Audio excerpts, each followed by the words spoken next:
তো বন্ধুরা দেখো, এখানে আম কেটে নিয়েছি আর এখানে ভিন্ডি শুধু কেটেছি, অল্প করে যা ভাজা হবে হবে।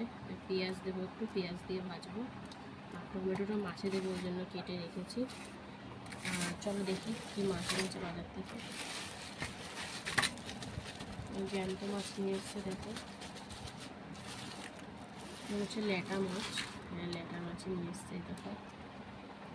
তো এই মাছ পাতলা করে জিরে আদা বাটা দিয়ে ঝোল করবো, আলু ফালু দেবো না, জাস্ট এমনি করবো। তো চলো ঝোল ফোল করি, নাকি আলু দেবো?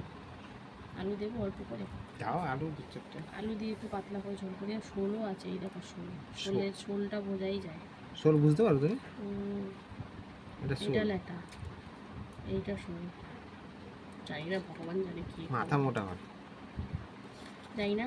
মাছ ফাছ ধুয়ে আসি, তারপরে রান্না বান্না বসাবো, অনেকটা দেরি হয়ে গেল আজকে।